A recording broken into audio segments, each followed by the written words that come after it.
حمزه رضی الله عنه ډیر رايدو او داغه په شان انسان بسنګ ير شي او بیا چې هغه تری نو یو طرف ته رشتہ داروم دی بل طرف ته پاګاولنو مسلمانانو کې دی اسلام له الله چې کم زور ورکړی دی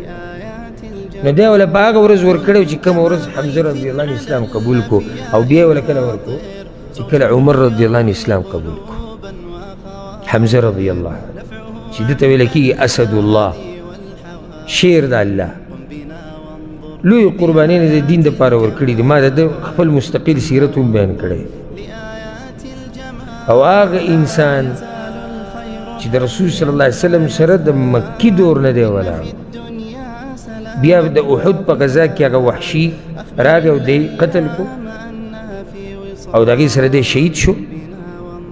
او په ډېرې بې دردۍ سره بیا د جسم بعضې حصې ترې پرې کړې وې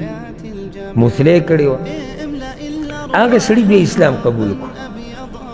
هغه چا چې دی شهید کړی هغه وحشي اسلام قبول کو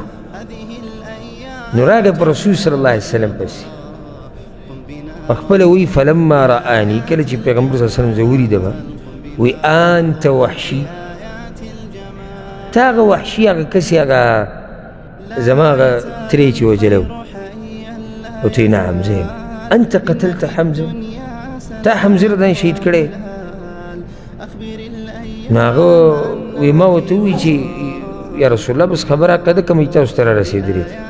نعم یې نشو ویلی نو رسول الله وسلم ته به دا تره دومره رایدېدو چې هغه ورته ووایي هل تستطیع ان تغیب وجهک عني که ته کولی شي زما نه دا خپل مخ غایب ساتي نو زما مخ یې له چېرته هم یعنې څومره دا کریم او درون انسان صحیح د سره ته نه ویم خو زما مخ یې لا مرازولی ځکه چې بیا ما ته تره رایدي